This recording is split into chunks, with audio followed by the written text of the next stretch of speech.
Hello and welcome to the Give Me the Remote podcast. It is episode 56 and it's the 2nd of January 2020. 2020, everyone! Woo, party! I'm Sheridan and I'm joined by... John. Hello, everyone. It's great to be back in the pod in the new year. It looks like the world is ending outside our window and with a state of alert declared in the ACT. Who knows what could happen in the wild weather over the weekend. But in the meantime, we're here talking about shows. We are talking about this podcast could be our legacy. Well, at minimum, we'll be inside all weekend watching more shows. True. Although, as we noted, we've got sort of come to the end of the great show deluge of the launch of Disney Plus and Apple TV. Yep. So we're going to have 2 Disney Plus shows. Are we? Oh, well, actually, yes, because I've realised, so Morning Wars, which I guess we'll kick off with Morning Wars. Okay, let's talk about Morning Wars first. Cue her.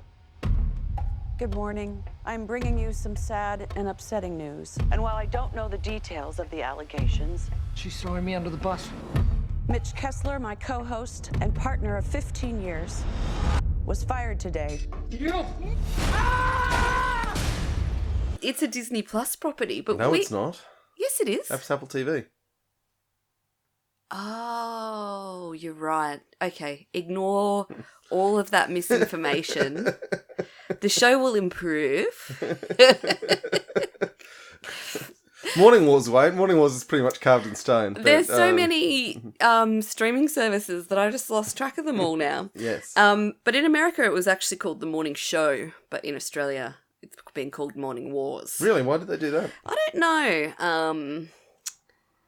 I think maybe to make it a bit more... I don't know if I would have necessarily clicked on it if it was called The Morning Show. I clicked on it because it starred Jennifer Aniston and Reese Witherspoon and Steve Carell. It has got a really big star-powered cast.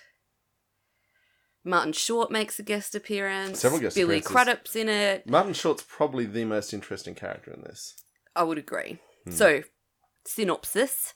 Yes. Morning Wars. Nothing happens in this show. The whole season, nothing actually happens. Stuff happens before it starts and stuff happens after it finishes. But the duration of the show, people just have lots of feels and nothing happens. I'd never thought about that. But, so, what the show is about is Jennifer Aniston and Steve Carell are morning TV hosts, like I guess they're the equivalent of Koshi and Melissa. Today or Sunrise in Australia. But, I mean, morning TV is morning TV the world over. It has aspirations towards being serious journalism, while mostly it's just cash cow promotions. And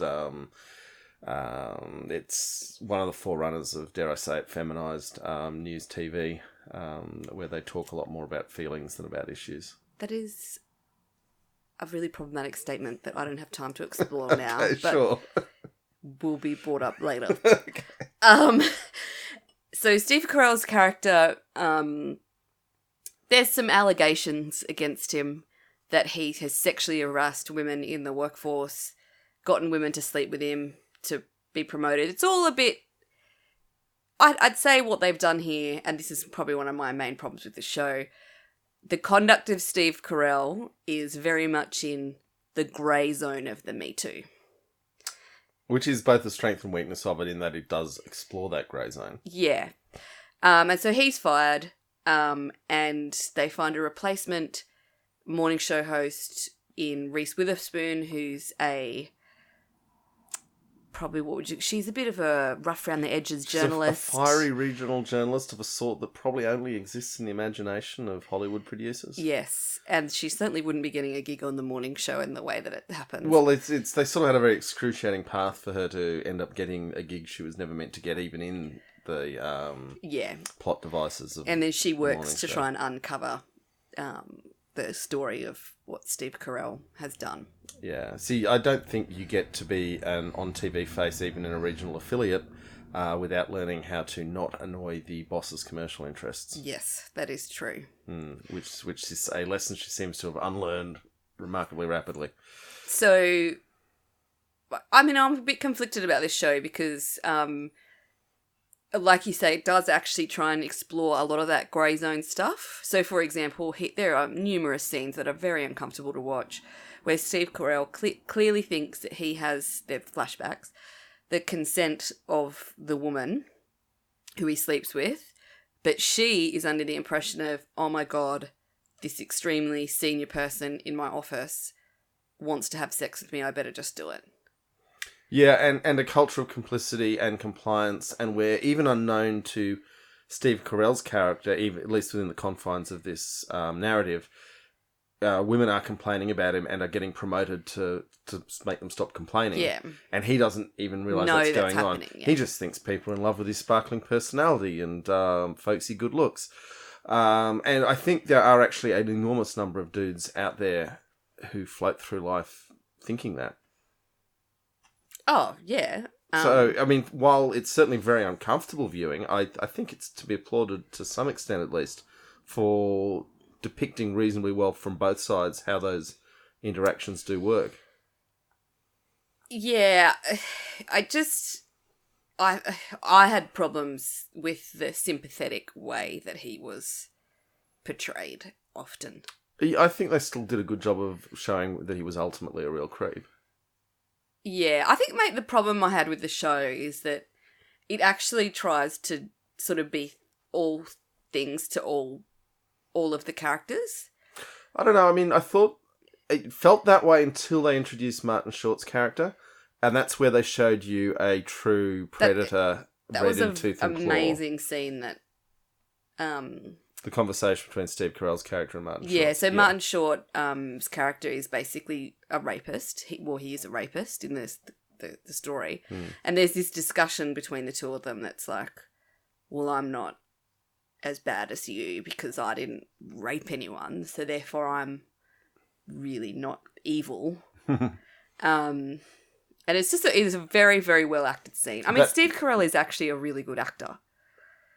Steve Carell is certainly an extremely competent actor, and that puts him in pretty good stead. That scene, Martin Short also plays that beautifully. Martin Short is also an amazing actor. That one scene probably lifts this show from being just a glossy show with a good cast to something that I would actually say to people it's worth watching, even if it's only worth watching, because the rest of it's okay, and then there's that 10 minutes of conversation where the daggers are really drawn, and it's like Scorsese's stuff at its best. And then, the rest of it's saying like, oh, well, how does this resolve? Yeah, it's definitely up and down. It's a bit Bonfire of the Vanities in patches. And it's just a really good cast, though. There's not really an episode where you go, oh, don't know if I'll keep watching this. Yeah, I thought Jack Davenport was weirdly wasted, sort of semi-reprising Steve from Coupling without ever fully letting rip. That was an odd character used peculiarly. But in general, I mean, it's well-made TV. It was one of those things that after we'd watched everything else we actually wanted to watch, like once Watchmen was done, I'd be like, what do we watch next? Oh, let's do another Morning Wars episode. So it's not go-to great TV. No. When I remembered that I had it still going, I was quite glad. Oh, I've got that show that's reasonably good to keep watching. Jennifer Aniston actually is probably the standout, I think. I think Jennifer Aniston's been really good in a lot of things she's done post-Friends. For all that, she's forever tarred with basically an impossible version of herself. Well, I actually felt like in this, she to me played a fully formed character that I no longer saw as Jennifer Aniston. Yeah, it was a long enough dive and a well enough developed character that it totally became something beyond her.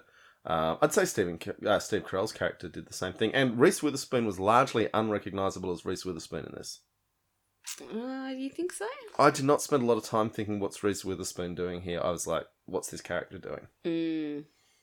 Interestingly, they had the pre-development for the show before all the Harvey Weinstein, so basically before the major Me Too. Okay, that would have been very distressing for scriptwriters. Apparently they had reworking it. Yeah, completely get rid of everything they'd done because the way that it came out through, just how it happened through social media was completely different to what they'd written. So it was the same concept, a guy sexually harassing and getting fired, Yeah. but just the way the media and society took it on was... It was one of the things that annoyed me about the Me Too movement was at times it carried on like sexual harassment in the workplace had only just been discovered, when in fact this is an issue that's been a huge live part of social debate pretty much since women started entering the workforce in the 1950s. Well, and it also is a very specific type of sexual harassment. Oh, wealthy white women are being harassed, therefore we have to act. Yeah. I mean, black women invented the hashtag #MeToo. Yes. It just didn't take off for 2 years or 3 years until... Yeah, until the me became someone more relatable to powerful people. Yeah. I mean, there's women getting sexually harassed working down at the Tesco or service Woolworths or stations whatever. or in And that's Lord not knows in stopped. bars. Yeah. I think predators have become a little more careful, but a careful predator can often be a more dangerous one. They're still a predator. I don't know how we're going to deal with the issue of the fact that there are people who live amongst us who are just naturally prone to predation. That's a Well, that's a social issue. that's a longer, more difficult conversation. So what are you giving it? I think this is a solid sort of 4-star movie. I'm going to give it a series, you mean? Yeah, series. Sorry. I'm Yes. going to agree with you and go solid 4 stars. Yeah. There is just some sublime moments of dialogue, and the rest of it is reasonably entertaining adult fare. Yeah, I agree. So what's next? Well, I think we've got to finally get to the Mandalorian. The Mando. Mandalorian, look outside. They are waiting for you.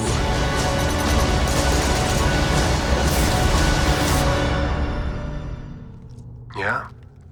Good.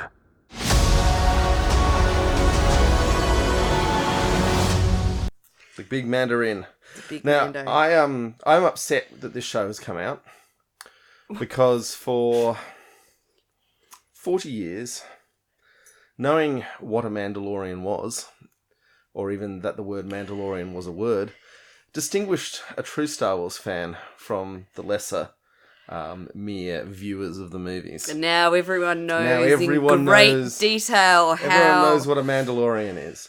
So that mark of distinction in my life has passed. It has.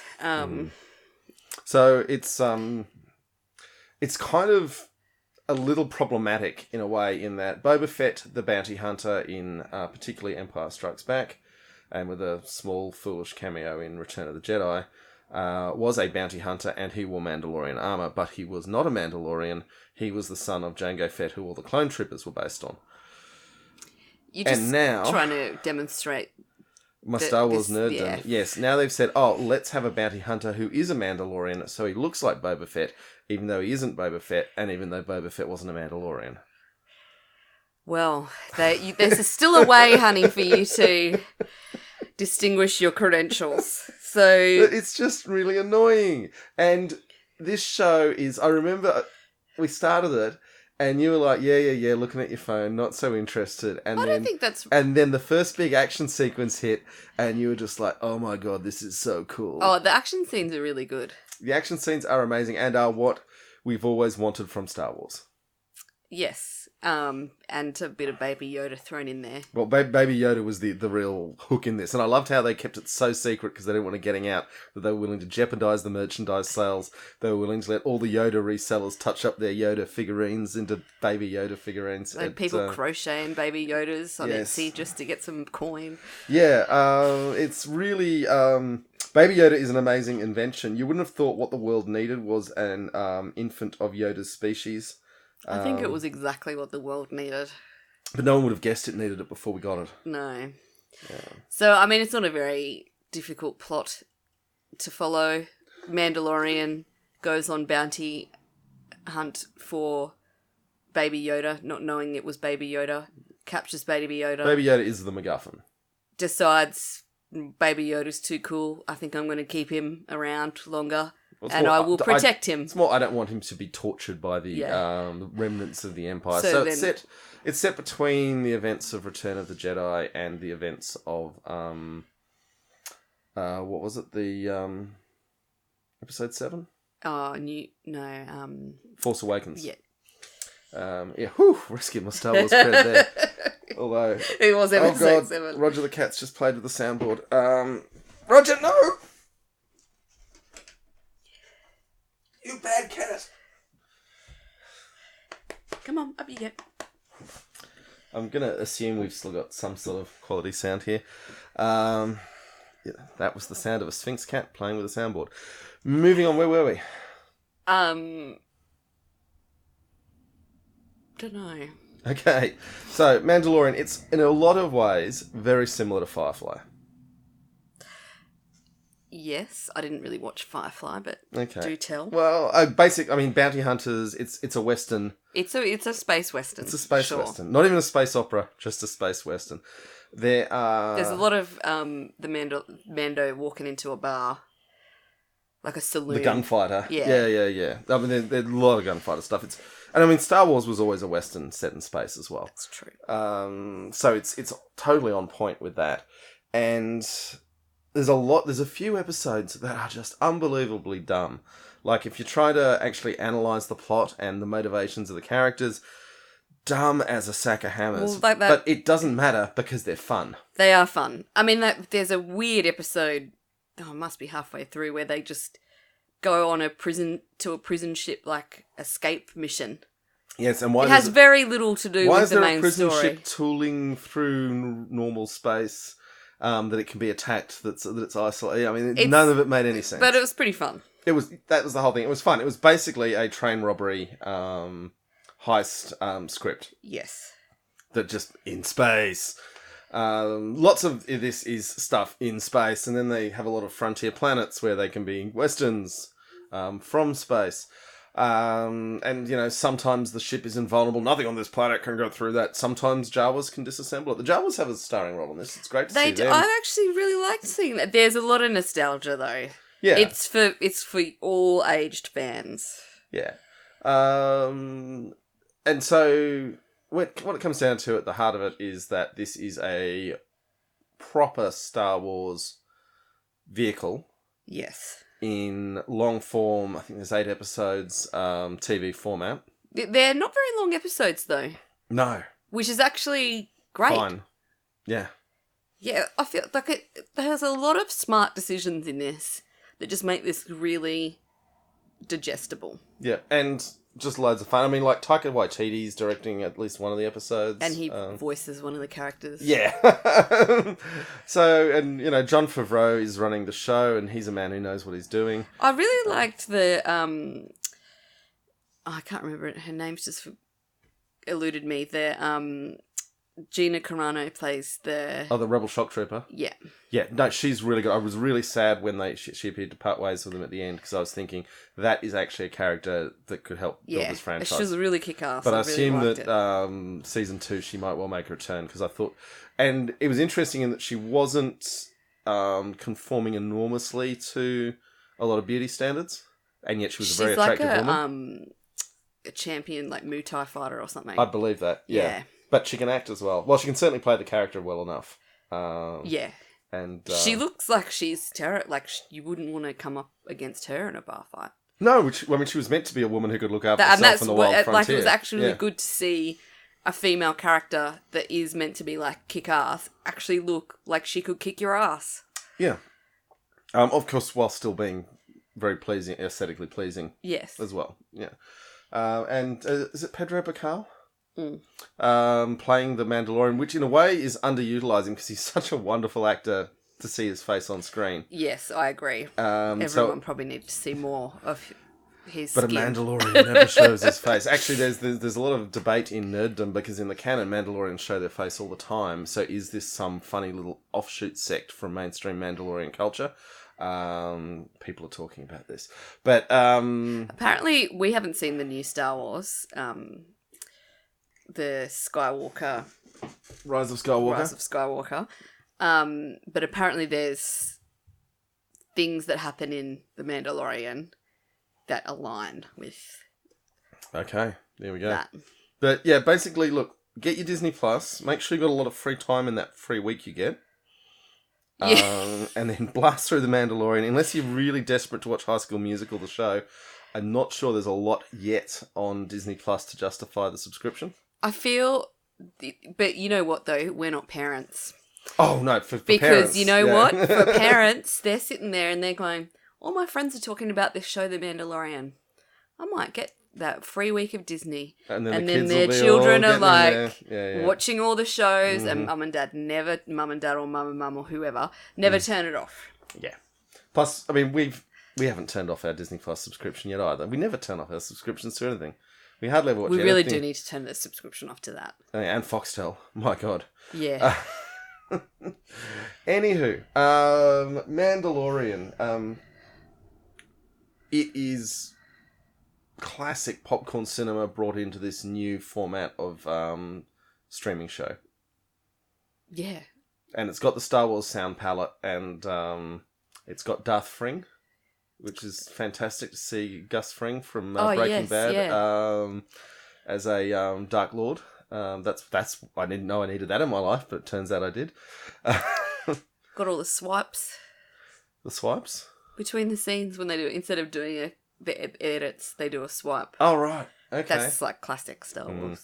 And they did go back to the unfortunate trope about stormtroopers not being able to shoot straight and actually insert it into canon, which really bugged me. But there we go. Now all my friends who make jokes about stormtroopers not being able to shoot straight have something to base it on, which I guess is something.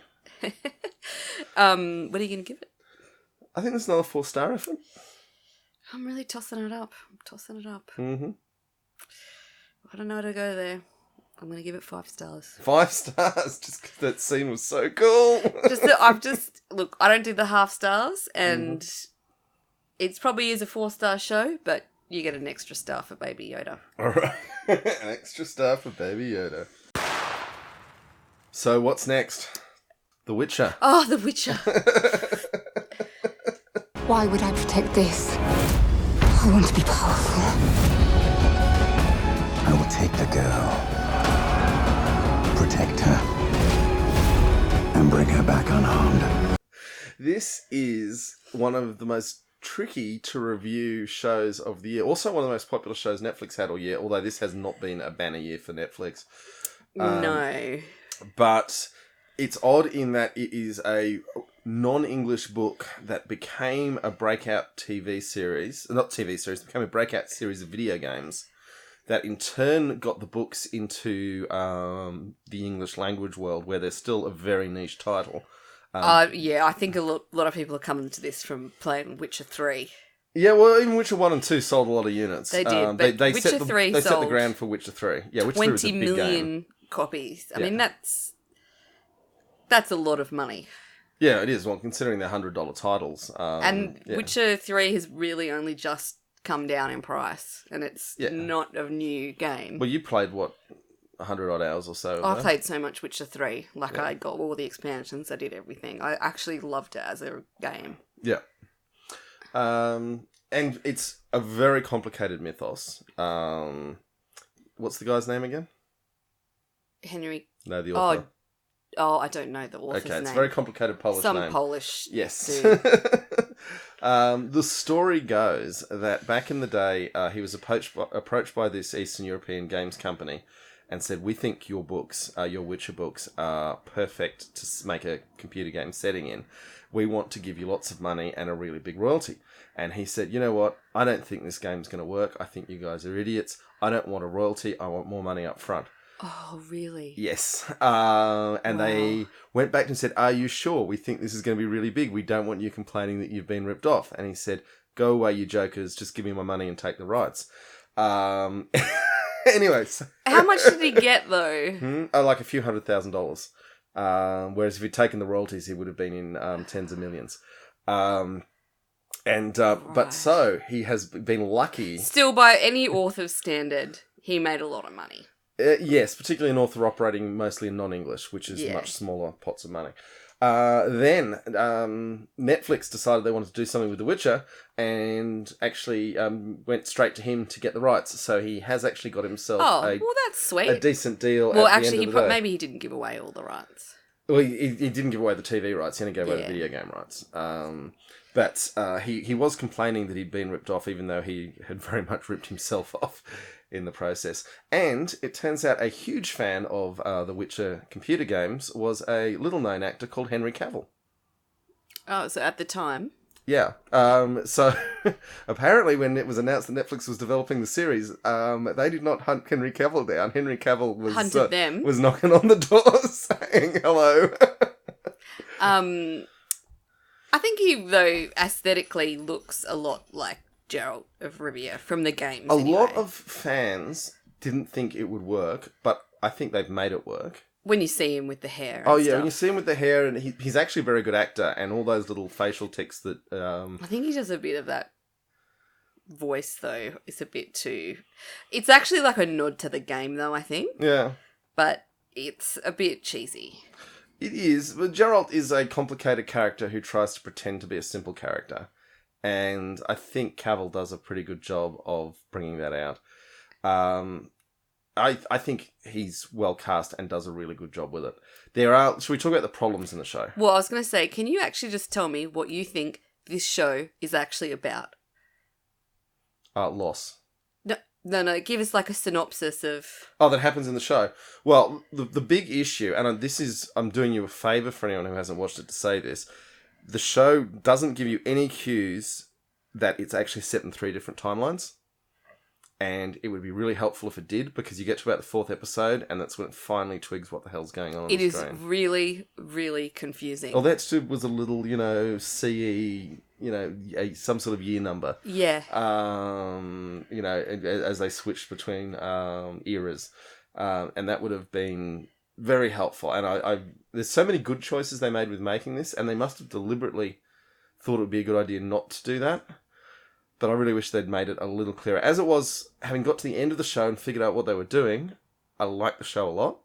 But I just feel they're going to lose a few viewers along the way that they didn't have to lose. But you can't actually sum the storyline up in one line. So, Mandalorian is about... This is a prequel to season 2. But I'm just saying, if you can't do that, like, if you don't have a Wikipedia one line, like The Mandalorian, bounty hunter protects... Child from evil forces of the universe. I mean, that's the line. Morning Wars. I think the whole guy loses his job. I think the whole point of The Witcher's world is that it is so complex and deep that it defies those descriptions. But even Game of Thrones you can summarize in one sentence. How'd you do it? Tits and dragons? Tits and dragons is... I mean, look, Witcher is tits and dragons too, but... but that's not what it's about. Bunch of families fight for the title of ruler of Westeros. Yeah, but the Iron Throne was always a MacGuffin. But I mean, that's what the show's about. The point of the show is that it's not what it's about. But it is. It actually literally ends with... Like, that is when the show concluded, when Bran got the throne. Well, he didn't get the throne. The throne had been destroyed. But... You know what I'm saying, though. Yeah, I don't think we know what The Witcher is about unless we've read all of the books. But it's just... I don't think that keep playing the game tells you what this is all about, because the story isn't finished at the end of Witcher 3, is it? It's just a very confusing plot. Oh, yeah. It's wildly confusing and more confusing than it needs to be, and that's unfortunate because it's actually really interesting characters, really interesting story. A lot of people hate the bard, Yeskia. I actually I thought it actually added a comic relief. And the thing is, the Witcher video game is funny. Yes. So they actually did a great thing by... If they had tried to make this too serious, it wouldn't have worked. My worry when they announced they were making it was always that Game of Thrones worked because there were multiple storylines that they could intermix on screen, and you weren't just stuck with one point of view. Because I think when a fantasy world is solely one point of view, it becomes a little stale. And my concern with this was that it was all going to be Geralt's point of view.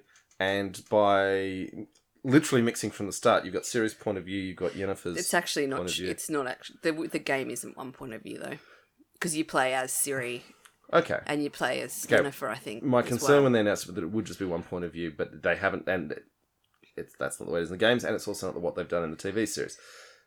The fact that they've made them 3 separate timelines certainly made it hard to figure out what was happening at the start. For me, Siri was undeveloped compared to the game. Like I said, this is just season 1, and then I think But they didn't know they were getting season 2 when they were making it. I think they made it on the assumption they were getting more, because literally the story doesn't start until the final minutes of the final episode. Yeah, but I mean literally the last episode brings all the events of the rest of the series up until the point where they started. It's almost like the show's been made in reverse. And then you get a climax that you don't quite understand the stakes until you're halfway through the climax. I found the plot to be very confusing and difficult. Having said that, I would say that I felt the stakes of the climax enormously as it unfolded, and it was almost quite realistic, because when the real characters in those situations, they don't know that this is a cataclysmic moment that they're mostly going to die in. Yeah. And the characters in this didn't know that was what they were doing until very close to their personal ends. And so that's not a bad thing to see on TV. That's actually really good. There's lots of moments with real heart in this, for all that it can be really confusing at times. Yeah, and really good fighting action scenes. Very gory. Yes. Um, Weapons nerds have been deconstructing the action scenes, and mostly they're quite positive. I don't need weapons nerds to do that. I can just have fun watching them. It always helps if things are moderately realistic, because it tends to actually add tension to the scene. But what are you going to give it? Oh, I'm not done yet. Oh, I've got heaps more to go. Wow. Okay.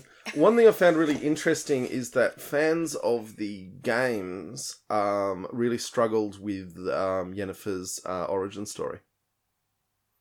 Actually, because that is... I didn't play Witcher 1 and 2, though, so I don't know if there's more there. Yeah, but certainly, so she starts as a very isolated, impoverished, badly deformed peasant. Yeah. And in the course of the show is transformed in multiple ways. There's a lot of gratuitous nudity. Oh, there's a lot of gratuitous nudity, but for people who have only ever known her as a very beautiful, powerful woman, it'd been interesting seeing a lot of reactions online where they get really confused and weirded out by the fact she's not always beautiful and powerful. And it's almost like, wow, character development is blowing your tiny minds. I was actually a bit confused. I didn't quite put the two together that it was her in the beginning. Okay. Well, because it's the same thing. Yeah, okay. I think that's good. Yeah. So what are you giving it? You're probably going to be surprised at this. I'm going to be 3 stars. 3 stars. So why are you docking it 2? No found Baby Yoda. That's a star. I found it really confusing and difficult to follow. And I just didn't feel that invested in any of the characters, really. I mean, I think it's got potential, but I just think it was a bit poorly executed. That is interesting. I'm thinking I'm wondering if that's a game fan perspective, because I've seen that from a lot of others, whereas people who've come to the property fresh have got less of that. It's actually just the narrative. I found it really difficult to follow. Yeah, well, no, as we've said, it was confusing as hell. Yeah. I'm still going to give it 4 stars, making this a straight week of 4 stars for me. I've been all over the shop. Down to 3 to 5? 3, 4, and 5, in fact. Anyway, I will definitely agree. This is a show with significant flaws in its storytelling that will be immensely confusing. It is a very complicated new world being shown to you in strange and terrifying ways. That's also part of the fun. Yeah. And there are definite moments where the stakes in this show and the characters that are being developed are very real. And that makes it very exciting to watch. Okay, and on that note, we should thank you all for listening to us, and hopefully we will survive the next week. And I think we've basically got our content all lined up for the next podcast, so this is a bit of a productive purple patch for us.